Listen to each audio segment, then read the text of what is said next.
So to leave people with a high note, because we've disgraced them a bit with our Wisconsin basketball conversation, is there any nugget that we haven't discussed yet for a team or for your bracket or profile-wise in general from what you expect in the big dance that sticks out?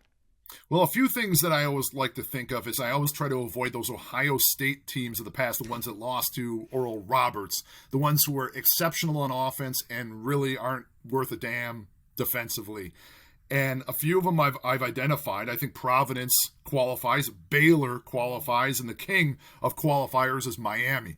And the thing that I've always pinpointed is you want to look for those mid-majors. If you're looking for 12s and 13s who are going to get past the first round, you want some momentum and you want defense. Offense wins championships, but defense wins those upsets on the 12-5 round. That's why that Miami-Drake game is screaming at me to take Drake in that one.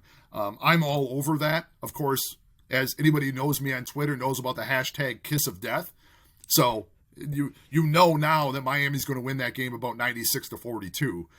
But no, when I look at the raw numbers, everything screams Drake in that game.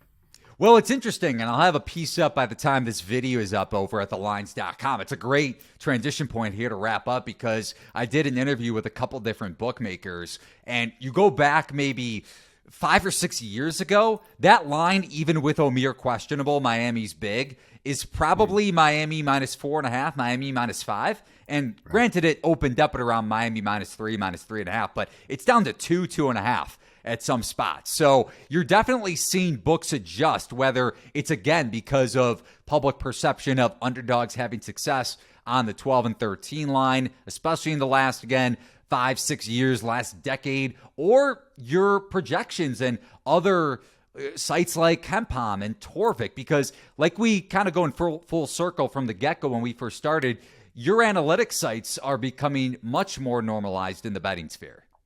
Yeah, absolutely. And I've always cautioned people, and I think a lot of analytics guys or metrics guys really go all in on the science.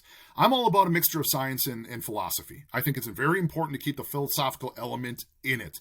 And there are some people who say, are you going to bet this game just based on your lines? I'm like, absolutely not. I said, there's certain elements that I can't capture. I have certain people reaching out to me today about the play-in game saying, hey, are you factoring in this one player being out? And I said, no, I treat teams holistically. I don't treat them as a sum of the parts. So I'm like, this is going to be evidence at a crime scene, as I like to say, but it's not going to be an open and shut case. I always say what I like to do is I like to look at my analytics.